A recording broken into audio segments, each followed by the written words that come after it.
All right, kiddos. Hope everyone's doing all right. I have four more functions to introduce you to. They're all dependent upon sine and cosine, and we'll start to kind of think about what they are and how we evaluate tangent, cotangent, secant, and cosecant of angles. Okay, so here we go.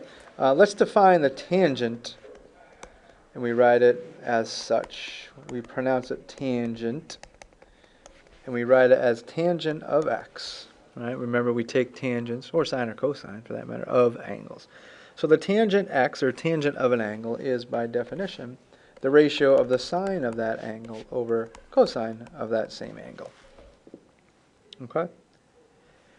The other function is called the cotangent, and that's how we spell it. And we write it as cotangent of x is equal to the ratio of the cosine of that same angle x over the sine of that same angle x. Okay? And we also have two additional trigonometric functions. One is called the secant, S-E-C-A-N-T, and we write it as the secant of x of an angle is equal to 1 over the cosine of that same angle. And the last one is called cosecant, and it's spelled as such. And we write it as CSC. The cosecant of x is equal to 1 over the sine of that same angle x. Okay, so those are, in addition to the sine of x and the cosine of x, the 6 trigonometric functions for now. Okay, so let's think about how we would evaluate. Let's start with the tangent of, say, 30 degrees. Okay, and so recall that the tangent of x is, by definition, equal to sine of 30 over cosine of 30. So all I really need to do is find the sine and cosine of 30 degrees, take their ratio, and bada bing, bada boom. Okay, so in the same way I always have, start with my unit circle.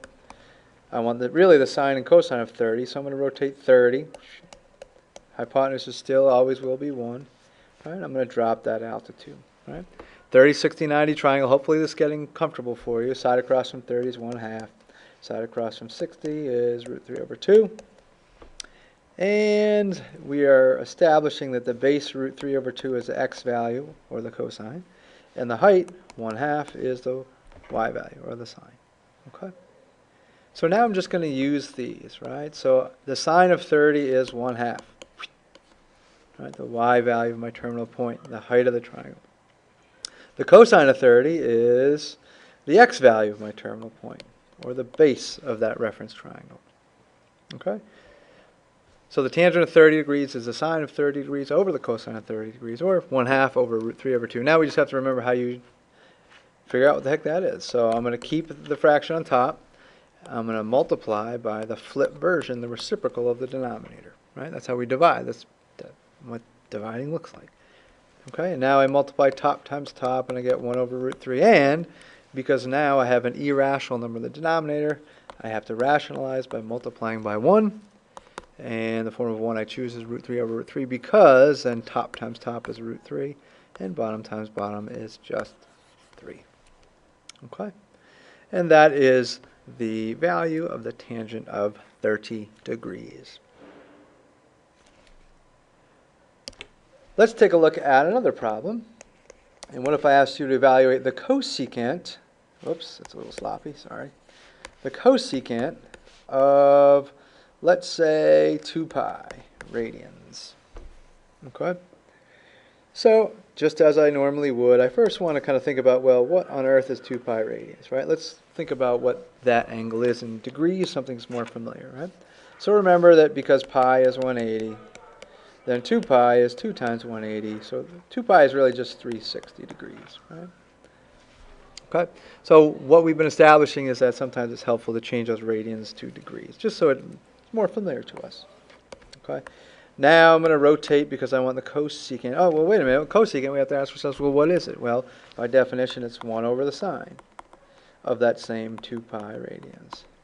Okay, so really what I need to do is figure out what the heck sine of 2 pi is and put it under 1. and that will be the cosecant of 2 pi. All right, so starting at 1, 0, I need to rotate, right? How far do I rotate? 2 pi radians, right? 360 degrees. And I wind up my terminal point right back where I started. All right? Remember the y value of the terminal point is the sine of the angle that got me there? So the sine of 2 pi, therefore, is 0. And since the sine of 2 pi is 0, that means the cosecant of 2 pi is 1 over 0. And ruh-roh, therefore, it just does not exist. Okay? So, sometimes because we have denominators now, we can have secants, cosecants, tangents, or cotangent at particular values that will not exist, right? But sometimes they will. Okay? So by definition, we have 4 new functions: tangent, sine over cosine, cotangent, flip that, cosine over sine, secant is 1 over cosine, and cosecant is 1 over sine. Okay? We'll use these tomorrow in class. Have a great night. Bye-bye.